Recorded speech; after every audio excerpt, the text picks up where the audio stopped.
how you remember Daniel.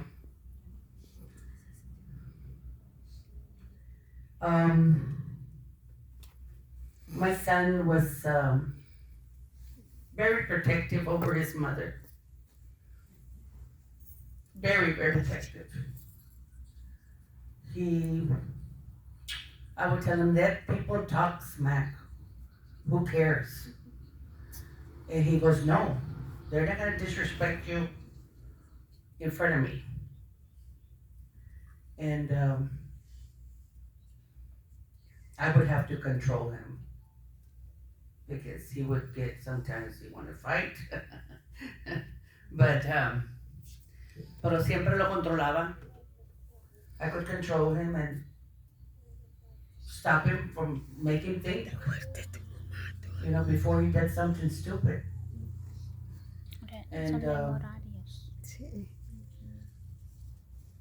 I remember one time when he was a baby, he always wanted my food. And he would go, eh. He wanted my food. And David would say, give it to him. Nunca me dejaba comer a gusto. And I would go, oh, este huerco me quita mi comida. No me deja comer. So I would give him the food. And I said, one day, deja que se vaya David a trabajo.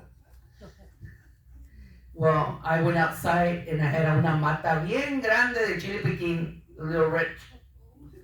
And I started picking them. And I said, bye, David. And, hello? Anyway, I went inside and I made some salsa. La calenté todo and I made some eggs. And I poured that salsa on top of those eggs. And I sat down and he was sitting in his little high chair. And he was just a baby.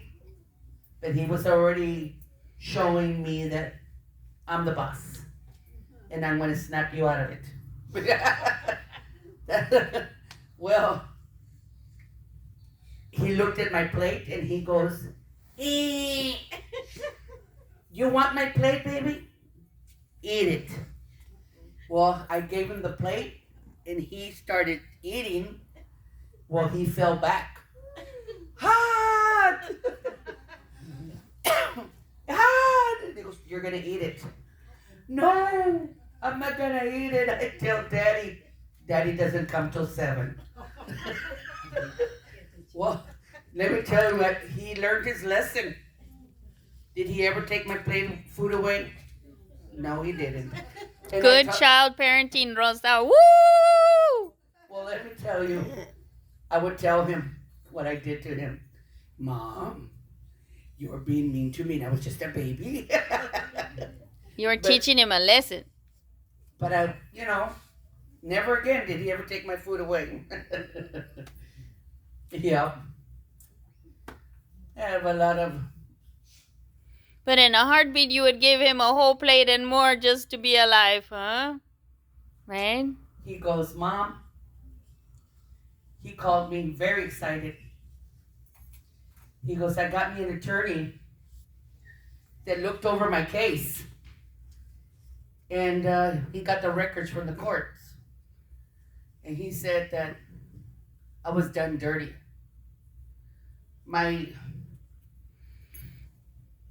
I had an unfair trial. And my constitutional rights have been violated. So this attorney started rattling their cages and told him, I'm getting him out in August. And he was so excited he was coming out in August. He goes, Mom, are you going to make me all those delicious foods that you make? And I said, yes, son. You know that I make you whatever you want. And what about the salsas? All of them? Are you going to make all the salsas that you know how to make? Yes, son. I'm going to make you all the salsas. And he was, Mom, your God is so real. Because I told him, you need to get on your knees, son. You need to cry out to God to help you. You need to give your life to the Lord. And he did. And he told me, Mom, God was speaking to me in my dream.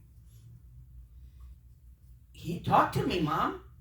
And what did he tell you, son? He said he was going to use me for his glory.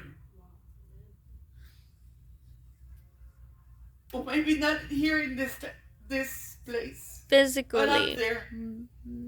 He using him for his glory. And I had 2 prophets tell me the same thing. Preachers. I see him dancing in the sky. He is worshiping the Lord. I see it. And I am at peace with that. When I saw him laying on that table out there, when he first got here, I saw him.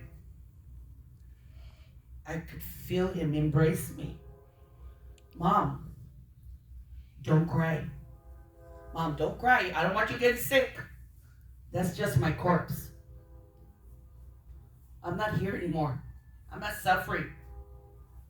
I'm with Jesus. And I strongly believe that. Because he did give his life to Christ. He did. Now we have to serve the Lord so we can one day be with him. One day. And try to do good in this place here. But we're here on earth. Never pay evil with evil. But do good. All I can say is, it's so strange how that blanket right there, I bought it for my son because I thought I was going to die. Because my health has been so bad and my sugars are so high. And I said, I'm going to die. I'm not even going to live that long. And my son, he already told me, Mom, I can't live without you, Mom. I can't. I have to have you. Can you please promise me not to die? And I said, son, I can't promise you that. I can't promise you that I'm not going to die. Because only the Lord knows when I'm going to die. And I got that blanket. And it says, never forget that you feel that you're alone, no matter how near or far apart. I'm always right there in your heart. Whenever you feel overwhelmed, remember whose son you are. And always remember, you are braver than you think, stronger than you seem, and loved more than you know. I will always be with you, and you will always be my baby boy. Love, Mom. I always told him, you are my baby boy. And he knew it. And he sometimes would act like a baby. I was sitting on the couch, and he would walk by me, and he would sit in my lap, and he'd suck his thumb. Whose baby am I? And I go, you're my baby. And he would lean on to me, acting like a little baby. He was my baby boy. If Jesus suffered persecution and he did nothing, look at how they did to Jesus. They killed him. They murdered him. He died for our sins. And he gives us free will to accept him. I remember Miss Patty right here and her husband, Panchita's husband. He was on his deathbed. And I stood by their side until he crossed over. And I prayed with him. He accepted Christ. And you know what? I'm happy that I could I could do that. Pray for him. And then Panchita would say, ay, dice Rosa, mi viejo se llevó tu última oración. Pues gloria a Dios por eso. Because I can do that. What time is it? And does anybody else want to say anything?